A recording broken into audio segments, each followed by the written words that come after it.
ఆంధ్రప్రదేశ్లో ఎన్నికలు రోజుల్లోకి వచ్చేశాయి. ఈ నేపథ్యంలో ఏపీలో అసలు ఏం జరుగుతుంది? కూటమి కట్టడం వల్ల ప్రయోజనం ఉందా అంటూ తెలుగుదేశం పార్టీ నేతలు గుర్రుమంటున్నారు. బీజేపీతో పొత్తు అంటే ఎగిరి గంతేసి పెట్టుకుంది తెలుగుదేశం పార్టీ. అదే ఈరోజు కొంప ముంచుతుందా అంటే అవునని అంటున్నారు. అసలు నోటా కంటే తక్కువ ఓట్లు వచ్చిన బీజేపీకి ఏపీలో 6 ఎంపీ సీట్లు 10 ఎమ్మెల్యే సీట్లు ఇవ్వటం అంటే పెద్ద విషయమే.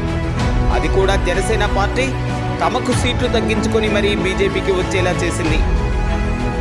బీజేపీతో పొత్తు అని వెంపర్లాడటం వల్లనే ఈరోజు కమలం పార్టీ లైట్గా తీసుకుంటుందా అనే చర్చ కూడా సాగుతుంది. వ్యవస్థలు తమకు సహకరించేలా చూసేందుకే పొత్తు అంటే ఈ రోజుకు కూడా అది జరగటం లేదు. టీడీపీ శిబిరంలో ఈ మాట స్పష్టంగా వినిపిస్తుంది. ఎన్నికలు సమీపిస్తున్నా కూడా ఏపీలో వైసీపీ ప్రభుత్వమే దర్జాగా పనిచేస్తుందని కూడా వాపోతున్నారు. అసలు తెలుగుదేశం పార్టీ అడిగిన ఏ విషయాన్ని భారతీయ జనతా పార్టీ పట్టించుకోవటం లేదని తెలుగు తమ్ముళ్ళు నేరుగా ఆరోపిస్తున్నారు.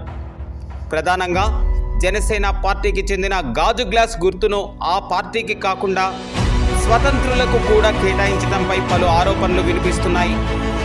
దీనికి కూడా భారతీయ జనతా పార్టీ కారణమని విమర్శలు వినిపిస్తున్నాయి. ఈ విషయంలో కూడా టీడీపీ కూటమి విజయ అవకాశాలను భారీగా దెబ్బతీసేలా ఉందని అంటున్నారు. ఈ నేపథ్యంలో ఏపీలో ఏం జరుగుతుంది?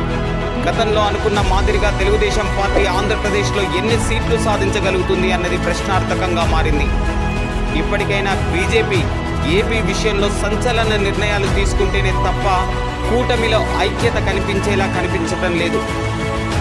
అదేవిధంగా కూటమి సాఫీగా సాగాలన్నా తనదైన తీరులో సాయం అందించాల్సి ఉంటుందని రాజకీయ విశ్లేషకులు అభిప్రాయపడుతున్నారు.